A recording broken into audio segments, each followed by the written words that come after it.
Hello everyone and welcome back to Lucky Loaders 15, where I'll be giving you 3 of my best bets for tomorrow's racing. And first of all, I just want to say a massive thank you to all the messages that I received on Twitter this afternoon. That's because our Longshot Dubai station went and won the Group 3 Pavilion Stakes at Newcastle, tipped here on my YouTube channel at 25 to 1 each way last night. And that's the biggest winner we've had in some time. It's probably my biggest tip I've given this year at the prices anyway. So I hope some of you backed it. I saw some people were a bit angry with the ride Luke Morris gave Malatru for Marco Botti. To be honest, I wasn't watching. I was just watching Dubai Station get a lovely run down the stand side rail, cheering him on, and he was just able to hold on gamely on the line. I thought the likes of Al Ali probably wanted 5 furlongs, but Dubai Station, I always thought he wanted 6 furlongs. I had a couple of debates with people on Twitter and they said he wouldn't want 6 furlongs, he wanted 5. But if you actually went and watched all his replays, he always did his work best late on. And it always suggested really that 6 or 7 furlongs would be his ideal trip. Not sure what the plans are now. Could go to the Commonwealth Cup potentially. I've seen out there some quotes of 20 to 1. Not sure if he would interest me at those prices, but nonetheless, he was still a good winner.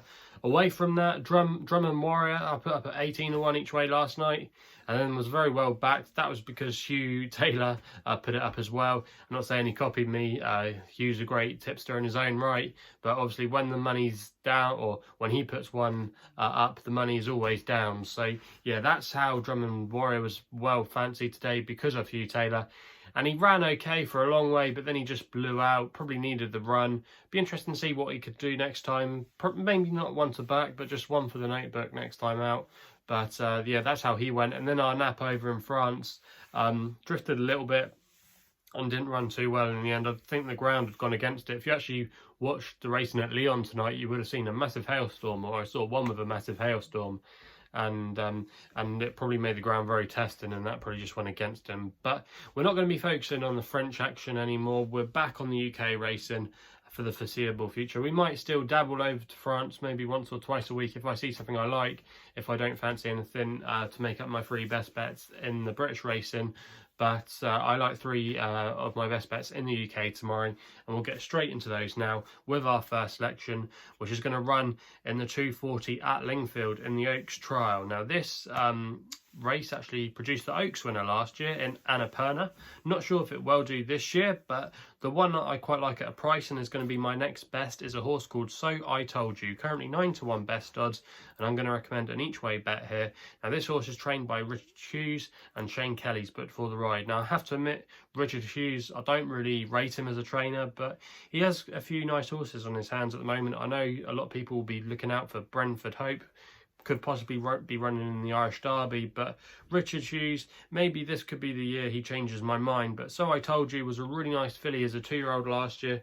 Now I actually remember watching this race when she finished second on debut at Bath, because I was looking at a horse called Midnight's Legacy, who stayed on really strongly.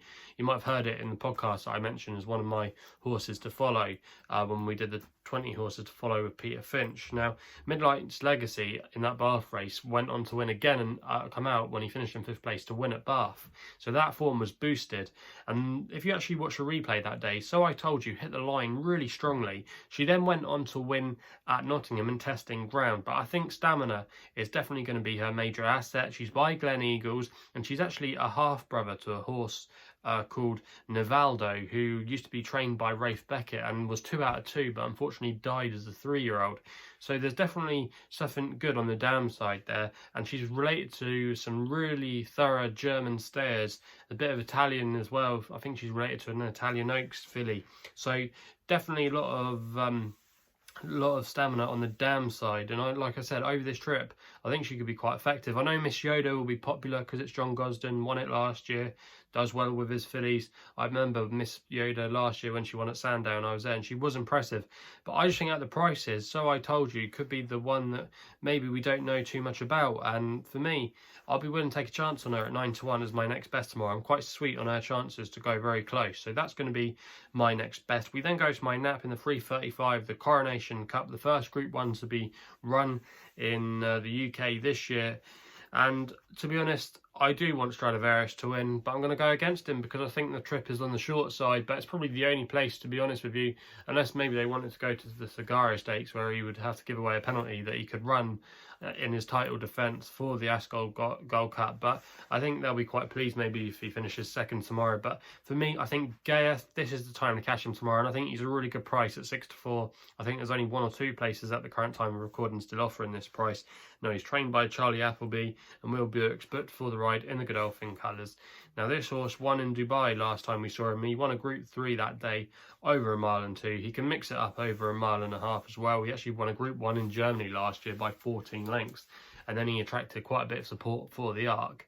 But then things didn't go to plan for him that day. And the time to catch him in his career is when he runs fresh.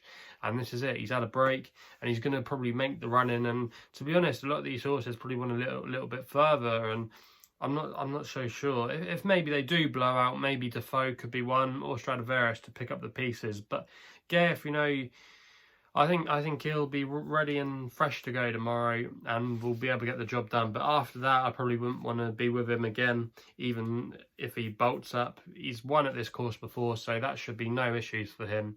And for me, I think he's a very good, rock solid chance in the Coronation Cup tomorrow. And at 6-4, he is going to be my nap. We then going to end with my long shot, and it's going to be a 50-1 shot.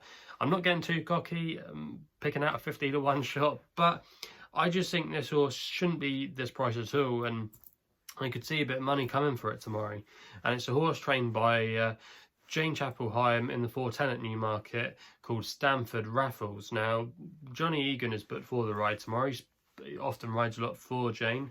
And this horse is now back down to his last winning mark of 84. Now, he's a horse that's a fairly useful handicapper in these type of races. He often can run some nice races, and he doesn't go too badly fresh. He's finished second on his seasonal reappearances the last couple of times he's ran on the turf, and he won at the course before, so that's going to be no issue for him at all. He doesn't mind the quick going as well. That's probably his best form. He's mixed it as well on the all-weather in his career, but I know there's some horses that are at the top of the market in here that are represented by the likes of Andrew Bolden, called Edinburgh Castle.